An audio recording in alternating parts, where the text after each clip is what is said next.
¿Qué tal, amigos? Dentro de poco celebraremos un nuevo año y probablemente sin comprender qué significa este acontecimiento, la cuenta de días, semanas y meses que concluye con el final de un año y el principio de otro. Como en todo, las claves del significado del año nuevo se encuentran en el pasado, y tan en el pasado que tenemos que remontarnos a la Atlántida, aquella época gloriosa de los dioses, para comprender su significado. En el calendario solar que procede de la Atlántida, el año estaba dividido en 12 meses, de 30 días cada uno, y al final del último mes de cada año se añadían los 5 días que faltaban, para completar el año de 365 días. El comienzo del año lo señalaba la estrella Sirio, también llamada Sotis en Egipto. Era el día en el que Sirio brillaba antes del amanecer, el primer día en el que se hacía visible tras un periodo de 70 días en los que la luz del sol la ocultaba. El jeroglífico que identifica a Sirio es una estrella de 5 puntas.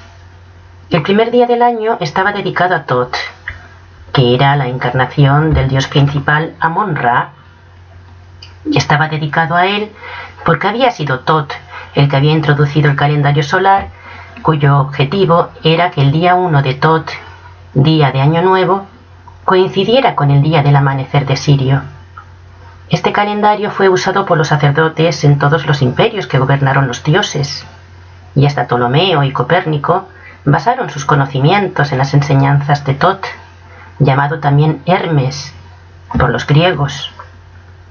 A Tot se le conoció como el medidor del tiempo, porque fue él el que introdujo el concepto tiempo, dividiendo el año en meses y el día en 24 horas, 12 de luz solar y 12 sin luz solar. Tot fue calificado como dios de la sabiduría, la escritura, la música y la magia negra. También se le calificó como patrón de los escribas, porque él era el que supervisaba lo que se escribía y el que censuraba.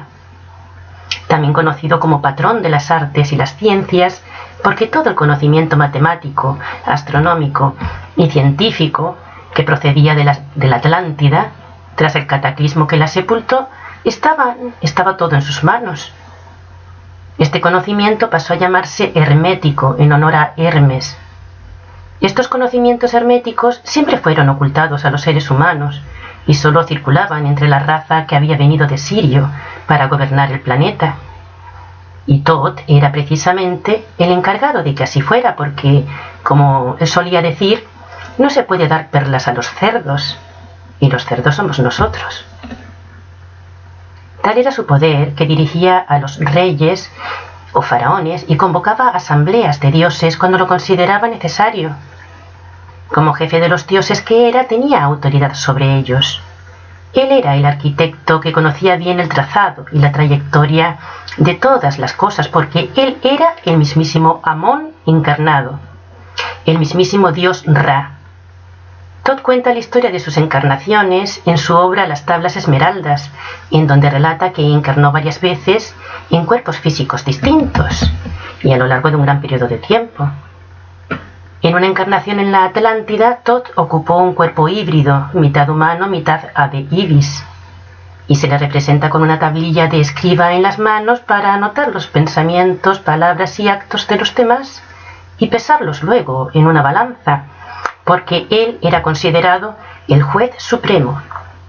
En su mano portaba también la llave de la vida o Ankh. Este cuerpo híbrido lo habitó 36.000 años antes de Jesús, y durante mucho tiempo, porque él poseía el secreto de la inmortalidad, que era lo que representaba la llave de la vida. Los dioses no tenían que morir como los humanos, porque ellos disponían de un gran laboratorio, un lugar llamado Amenti, en donde se encontraba la casa de la vida. Allí ellos reparaban sus cuerpos o construían genéticamente cuerpos nuevos. El mismo Tot habla sobre este lugar de la siguiente manera. Dice así: yo, Tot, el Atlante, maestro de los misterios, guardián de los registros, poderoso rey y mago, viviendo de generación en generación, preparándome para entrar a los salones de Amenti, dejando la guía de estos registros de la poderosa sabiduría de la Atlántida. Pues bien, los salones de Amenti se encuentran ahora en el mundo subterráneo tras el hundimiento de la Atlántida. Allí van los que mueren y que forman parte del grupo de Thoth. Allí se les preparan nuevos cuerpos para otras encarnaciones y también se les enseña la magia negra para que puedan hacerse presentes como espíritus cada vez que un sacerdote realiza un ritual hermético. Thoth cuenta que tuvo una encarnación en la Atlántida, pero no como lo hacen los humanos que viven y mueren, porque ellos renovaban su vida en los salones de Amenti, la casa de la vida. Por eso Thoth poseía conocimientos sobre la muerte, el más allá y la inmortalidad, porque manejaba la poderosa ciencia de la genética y hasta de las reacciones químicas, porque él era el maestro de la alquimia, el precursor de nuestros farmacéuticos. Su llamado libro de Thoth ofrece fórmulas mágicas para resucitar a los muertos, entre otras cosas. Pues bien, tras el desastre de la Atlántida, que acabó con su magna obra, Thoth fue el encargado de dar los primeros pasos para crear en Egipto un gran imperio en base a esos conocimientos que le permitieron vivir bien en la Atlántida. Mandó reconstruir los templos egipcios y reactivar las celebraciones religiosas en su honor, algo en lo que él era un experto porque, según él mismo relató, participó en el trazado de las pirámides egipcias antes de la destrucción de la Atlántida, siguiendo la geometría de su estrella de origen, Sirio. Pues bien, con el objetivo de volver a crear un imperio mundial en Egipto, volvió a encarnar dentro de un cuerpo físico que había sido diseñado en los salones de Amenti. La diferencia con su cuerpo híbrido anterior era que éste era de forma humana, aunque el cráneo era más alargado que el de los humanos. Él mismo menciona en las tablas esmeraldas a los científicos que realizaron esta labor genética en los salones de Amenti. Dice así: ellos crearon cuerpos tomando la semejanza del hombre como propia, viviendo en el mundo como hijos de los hombres, y no obstante, siendo diferentes de los hijos de los hombres. En las tablas esmeraldas, Thoth promete regresar con estos términos: desde más allá del tiempo, desde más allá de la muerte, yo regresaré. Pues bien, toda la cultura del llamado Antiguo Egipto en realidad parte de las enseñanzas de Thoth, el Atlante, que era el único que poseía las claves para restaurar los sacrificios humanos y las demás ceremonias religiosas relacionadas con Sirio. Y el hecho es que regresó. Encarnó de nuevo en Egipto, pero en una fecha más cercana, en el siglo XIV antes de Jesús, y bajo el nombre de Akenatón. El verdadero nombre del faraón Akenatón era Amenhotep, que significa hágase la voluntad de Amón. Por eso las oraciones religiosas terminan con la palabra Amén, en clara referencia al dios Amón. Akenatón se instaló en la ciudad de Hermópolis, nombre que proviene de Hermes. Allí reactivó el culto solar de Amón en el templo dedicado a Thoth. Él fue el encargado de llevar su pueblo hacia una nueva tierra prometida que estaba más allá de Egipto y que se llamaba Canaán. Tras vaciar los templos de oro y de todos los textos herméticos, lideró el grupo que abandonó Egipto con el propósito de llegar a Canaán, la tierra prometida, desde la cual se extenderían por todo el planeta, y donde debían construir un templo en su honor. Aunque la tradición bíblica le llamó Moisés, fue Akenatón el que mostró a su pueblo las tablas esmeraldas, las tablas de las leyes que ese pueblo debía seguir fielmente como alianza con su Dios. Estas tablas contienen las leyes por las que debe regirse el pueblo elegido, y dos de ellas son de enorme tamaño, y son las que sostienen Akenatón Moisés en las manos. Observa las dos luces que salen de su cabeza y que hace referencia también a Thoth. Pues bien, el material del que están hechas estas tablas no existe en este planeta. Se trata de un material resistente a todos los elementos, y están escritas en caracteres atlantes, que al ser pronunciados liberan la vibración de ese símbolo, lo que significa que tienen un doble lenguaje oculto. En ellas se narra la historia que menciona la Biblia de la separación de las aguas, el llamado milagro de Moisés. En las tablas esmeraldas se puede leer: y entonces se abrieron las grandes aguas, cambiando el equilibrio de la tierra. Esto es lo que se atribuye a Moisés, la separación de las aguas. En su texto dice Toth: entonces elevé mi báculo y dirigí un rayo de vibración alcanzándoles en sus caminos. Y Moisés también es representado con el báculo de poder en su mano, báculo que otorga a su portador también la capacidad de enviar plagas y enfermedades. Toth fue llamado Moisés porque Moisés significa aquel que salió de las aguas, haciendo referencia a la hundida Atlántida. Era pues un calificativo más que se le atribuía. Toth menciona que su misión consistía en reunir a los suyos y llevarlos, con las artes mágicas que había aprendido, hasta la tierra de los bárbaros del desierto, para seguir allí el plan que ya conocía. La misma historia que se atribuye a Moisés, y que es narrada en la Biblia y en la Torá. Para el judaísmo, era el hombre destinado a conducir a su pueblo hacia la tierra de Israel, siendo por ello el primer profeta y el primer legislador de Israel. Así fue como Moisés condujo a los egipcios hasta la tierra prometida, Canaán, en donde Toth era llamado El, Dios El. De hecho, Akenatón construyó en Egipto la ciudad de El Amarna, dedicada a sí mismo. Pero también explica por qué pusieron Israel a la ciudad que habría de convertirse en la nueva ciudad de los dioses, o Elohim. Si analizamos la palabra Israel y la separamos en tres partes, veremos que Is proviene de Isis, Ra del dios Amon-Ra, y El de su encarnación como Toth, tal y como era llamado por los cananeos. Este es el origen de las leyes de Moisés y de otros textos que cambiaron su nombre, pero que proceden todos de Toth, como es el mismo libro de la Torá, en donde Torá proviene de Tor. También es Tor el que está detrás de la cábala judía, de los tratados de astrología y de alquimia. De él salieron los 12 principios básicos de la alquimia actual, y de hecho se le representa con el caduceo, siendo la serpiente el animal que le simboliza. Podemos concluir que Toth en realidad es el mismísimo Yahvé, el que se encuentra detrás de todos los conocimientos atlantes, preservándolos de los humanos, porque esos conocimientos le da el poder sobre nosotros. Por este motivo siempre tuvo mucho cuidado de que nadie accediera a ellos. Y como Yahvé es Lucifer, podemos deducir que el ángel caído, que se ha hecho llamar de muchas maneras a lo largo de la historia de la humanidad, encarnó en la tierra con diferentes apariencias, como guardián de los conocimientos que le daban su poder, pero siempre engañando, cual serpiente sibilina.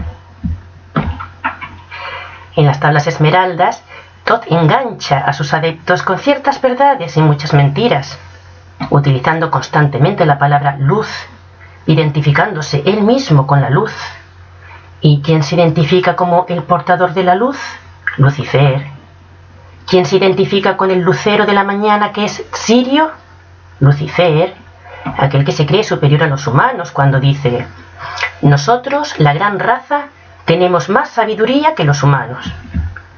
Y claro, como los humanos somos inferiores, no debemos tener acceso al conocimiento, siendo su frase favorita que no había que echar perlas a los cerdos. Los cerdos somos nosotros. Es decir, que los conocimientos debían ser solo para ellos, puesto que contenían las claves de la manipulación humana. Y ciertamente ningún conocimiento ha sido tan celosamente guardado como las enseñanzas de Toth. La realidad es que todas las religiones recogen estos principios que salieron de Egipto y que se expandieron por todo el planeta a través de las llamadas escuelas iniciáticas, herméticas, que luego se agruparon llamándose masonería. Y todas las escuelas iniciáticas están basadas en las enseñanzas de Toth. Este conocimiento pasó de maestros a discípulos y lo que se escribió se hizo de forma codificada para que ningún humano tuviera acceso a él. El portador de estos conocimientos, Lucifer, que se hace pasar por ángel de luz, se contradice cuando se despide en su obra Las tablas esmeraldas. Dice así: ahora os dejo y voy a la oscuridad, a los salones de Amente. Pero vamos a ver, ¿no era él el portador de la luz? porque entonces vive en la oscuridad. ¿Qué luz puede traer de la oscuridad? Yo creo que queda claro que todo lo que con él se relaciona es oscuro y perverso. Comprender estos conceptos nos permite adentrarnos en lo más profundo de la tradición hermética y desentrañar esta madeja que nos han ocultado para evitar nuestra liberación. En base a estos conocimientos, nos manipularon siempre. Por eso se encargaron de ocultarlos o destruirlos, como sucedió con el incendio provocado de la biblioteca de Alejandría y que se produjo bajo el mandato de Julio César. Pero la realidad es que existió un hombre llamado Akenatón y cuyo cuerpo físico era distinto al de los humanos. Esto es real. Tenía una cabeza abultada hacia atrás, lo que le permitía más capacidad mental, y hasta un hueso en el cráneo más que los humanos. Akenatón se casó con su hermana Nefertiti, porque entre ellos se reproducen de forma genética, y es una cuestión de mantener la sangre pura. De esta unión nació Tutankamón, en donde Tut se relaciona con Tot, Ankh es la llave de la vida, y Amón es el dios principal o jefe de los dioses, dios que él mismo representa. También su nombre significa la viva imagen de Amón. Y de hecho hay una estatua de Amón que tiene los mismos rasgos físicos de Tutankamón. Al igual que sus padres, Tutankamón tenía el cráneo alargado y un hueso de más. ¿Pero qué pasó con esta raza extraterrestre? ¿Por qué no ha llegado al día de hoy? Verás, Tutankamón fue asesinado a los 19 años. A pesar de su juventud, se había casado con su hermana, la que se encontraba embarazada, cuando también fue asesinada. Y el bebé de 7 meses de gestación fue sacado de la barriga de su madre y fue embalsamado junto al cadáver de su padre. Tutankamón, por su parte, tenía un escarabajo en lugar del corazón, tal y como estipulan las normas de momificación que se mencionan en el libro de los muertos egipcios. Un ritual que le permite el tránsito rápido al mundo subterráneo, porque cuando el faraón moría, volvía a convertirse en Amón. Tutankamón, el hijo de Moisés, fue el último de la raza extraterrestre de cráneo alargado que gobernó un gran imperio. A partir de aquí, los científicos de los salones de Amenti trabajaron en otras vestiduras, con un cráneo parecido al humano, vehículos que siguieron utilizando a voluntad.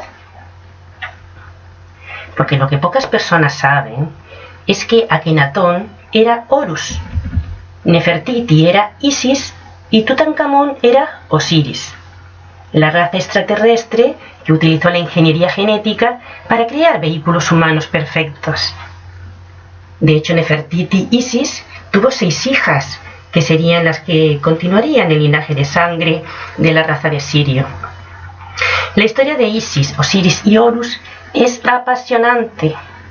Verás, Osiris Akenatón fue asesinado y su esposa y hermana Isis Nefertiti recuperó su cuerpo, lo embalsamó y con la llave de la vida de los salones de Amenti logró quedarse embarazada de él. Con la ciencia genética fue como engendró a su hijo Horus Tutankamón. A esto se le llamó la resurrección de Osiris, porque Tot volvió a nacer en el cuerpo de Horus, aunque con otro nombre, Tutankamón. La llamada resurrección de Osiris se convirtió en Egipto en la más importante de sus celebraciones religiosas y consistía en rememorar la muerte, el entierro y la resurrección de Osiris, también llamado el Gran Dios. El mismísimo Tot, aquel que introdujo el concepto tiempo y que organizó la vida de las personas en torno a sus celebraciones religiosas relacionadas con Sirio, aquel que ocupó cuerpos parecidos a los humanos, pero que nunca vivió como un humano, aquel que se creía superior a nosotros y nos trataba como esclavos, aquel que fue identificado como el portador de la luz, pero que sin embargo solo trajo tinieblas a este planeta, aquel cuyo reinado ha tocado a su fin, por lo que debemos dejar ya de bailar al son de su música y empezar a cuestionarlo todo, porque el conocimiento es poder, así de claro, amigos. Bueno, ya me despido por hoy, que ha sido un poco lioso, pero espero que haya quedado algo claro. Espero que te haya gustado. Hasta pronto.